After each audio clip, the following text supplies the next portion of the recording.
বন্ধুরা, সম্পূর্ণ পর্ব দেখতে চ্যানেলটি সাবস্ক্রাইব করুন।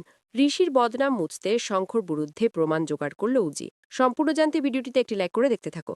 গল্পের শুরুতেই দেখা যায় ঋষি অনেক বড় একটা আঘাত পেয়েছে পরিবারের অনেকের থেকে, বিশেষ করে শঙ্খ, দুর্জয় আর ঐশী। সে ধাক্কাটা কোনোভাবেই আর মেনে নিতে পারছে না ঋষি, আর সেই জন্য নিজেকে শেষ করে দেবে বলে ঠিক করে। আর তখনই একটা ঘরের মধ্যে ছিটকিনি আটকে দিয়ে বারবার অফিসার জিৎ বসুর কথা ভাবতে থাকে।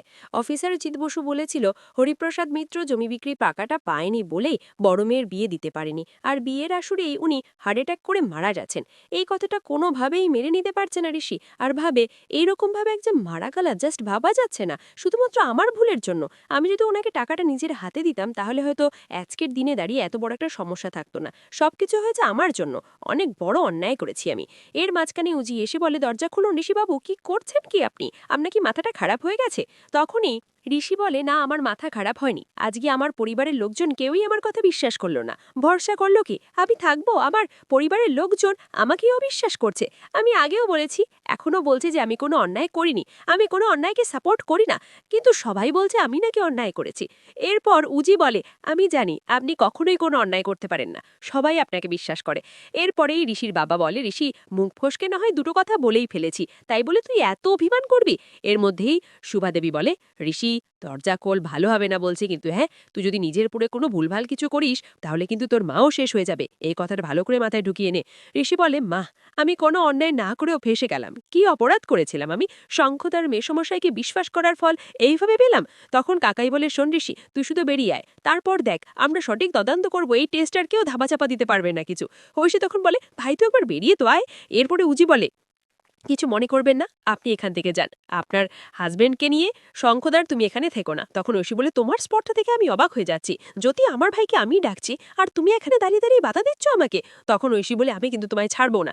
ঋষির বাবা তখন বলে, এসন ঋষি, ঝামেলাটা তো তোদেরকে নিয়েই বেঁধেছে, তুই যা, শঙ্খ নিয়ে তুই নিজেদের ঘরে যা। এই বলে ঋষির বাইরে আসার জন্য ঐশীকে আর শঙ্খকে নিজেদের ঘরে পাঠিয়ে দেয় ঋষির বাবা।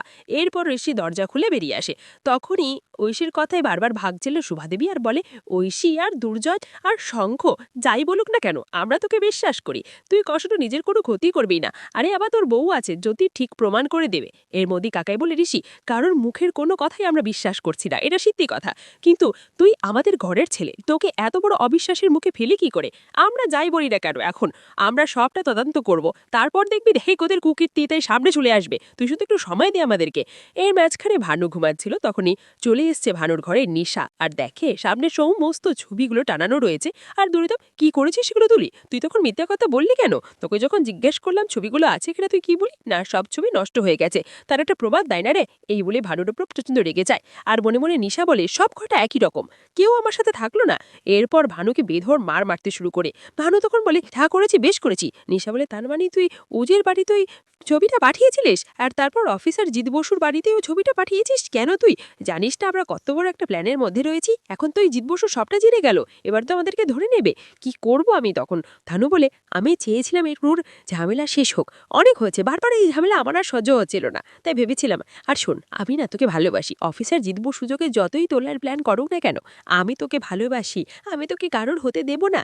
নিশা তখন বলে, এই জন্যই মানুষ বলে প্রেমে পড়লে মানুষ অন্ধ হয়ে যায়, ভুল করতে দুবারও ভাবে না। এখন তোকে দেখে রোজিদেরকে দেখে হাড়ে হাড়ে বুঝতে পারছি ভানু, তুই কিন্তু নিজেকে সামলা, না হলে তোর অবস্থা কিন্তু আমি খারাপ করেই ছাড়বই বলে দিলাম। কিন্তু ভানু একটা কথা বারবার করেই বলে যে সে শুধুমাত্র নিশাকে ভালোবাসে আর নিশাকে পাওয়ার জন্য সবকিছু করতে পারে। এর মাঝখানে উজি বলে, ঋষিবাবু, আপনার কেন মনে হচ্ছে যে আপনার সাথে কেউ নেই? আমি আছি, আমার সাথে হাত মেলান, বলুন আপনি রাজি তো? আমরা দুজন মিলে শঙ্খদার মেসমশাইয়ের পর্দা ফাঁস করে দেব, কিন্তু তার জন্য আপনার হেল্পটা লাগবে আমার। তখনই ঋষি বলে, আমি তোমাকে হেল্প করবো যদি, তবে শুধু আমাকে একটা কথা বলো, তুমি আমাকে বিশ্বাস করেছো তো? আমাকে ভরসা করেছো তো? তখনই উজির কথা শুনে, ঋষির কথা শুনে উজি বলে, আমি আপনাকে বিশ্বাস করি যে আপনি কখনোই কারোর কোনো টাকা মারতে পারেন না, সেই বিশ্বাস আমার আপনার প্রতি আছে, কিন্তু যারা যারা এইসব অন্যায় করেছে আগে তাদেরকে খুঁজে বার করতে হবে প্রমাণ সমেত, কারণ মুখের কথা কিন্তু কেউ বিশ্বাস করবে না। আর মেসমশাই আর শঙ্খদা যে সমস্ত অন্যায় করেছে তার তো কোনো না কোনো প্রমাণ ঠিক আমরা পাবোই। এর মাঝখানেই পৃথা মানে ঋষির যে মাসি সে কথা বলতে থাকে দুর্জয়ের সাথে আর বলে, তোমার জন্য আজকে ওই বাড়িতে এত ঝামেলা হচ্ছে, কি সমস্যায় পড়েছে বলো তো? দিদিভাইয়ের শরীরটা একদমই ভালো নেই, তার মধ্যে এইসব ঝামেলায় পড়ে দিদিভাই না জানি কি করছে। এরপর সুভাদেবী ফোন করেছে আর বলে, পৃথা পৃথা তোরা দুজন শিগগিরই আয়, আমার শরীরের অবস্থা খুব একটা ভালো না, বুকে প্রচন্ড ব্যথায় করছে। পৃথা বলে, আসছি দিদিভাই, এক্ষুনি আসছি। এই বলে ফোন কেটে দেয় আর বলে, ওই বাড়িতে চলো, দিদিভার অবস্থা খুব একটা ভালো নেই, দিদিভার শরীরটা খারাপ হয়েছে মনে হচ্ছে, চলো চলো তাড়াতাড়ি চলো। এই বলে দুজন মিলে বেরিয়ে যায়। যেই দুজন বেরিয়ে যায় সেই ঋষি আর জ্যোতি দুজন মিলে চলে এসে কিন্তু দেখে গেটে তালা দেবা। ঋষি তখন বলে, কি করে যাবি বলো তো? এরপর ঋষির সাথে জ্যোতিও গেট টপকে চলে যায়। তারপরে ঋষি পাইপ বেয়ে উপরে উঠতে চেয়েছিল, জ্যোতি তখন বলে, আমিও পারবো, দাঁড়ান আমি আপনাদেরকে শিখিয়ে দিই। এই বলে জ্যোতি শিখিয়ে দেয় ঋষিকে। আর এসব দেখার পর ঋষি বলে, তুমি দিল্লিতে থাকতে এত বড় বড় পাঁচিল পাইপ সবকিছু টপকে যেতে পারছো, মানে তোমাকে দেখে আমার কেমন অবাক লাগছে। তখন ইউজি বলে, আরে বাবা, বিপদে পড়লে সব রকমের টিকচো আমাদেরকে অ্যাপ্লাই করতে হয়, তার তো কোনো উপায় থাকে না, তো আমি সেই হিসাবেই করলাম অ্যাপ্লাই। এরপর এই দুজনটি মিলে ঘরে ঢুকে পড়েছে দুর্জয়, আর সেই ঘরে ঢুকে তন্ন তন্ন করে সমস্ত ফাইলগুলো কম্পিউটারগুলো সার্চ করতে থাকে উজি।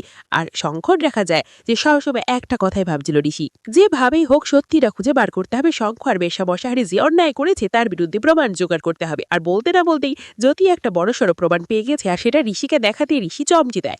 বুঝতে পারি কত কোটি কোটি টাকার নয় করেছে বেশ্যামশাই আর শঙ্খটা। ঋষির অনুমতিতে, ঋষির অনুপস্থিতিতে অনেক কিছুই রীতিমতো নিজেদের নামে করে নিয়েছে।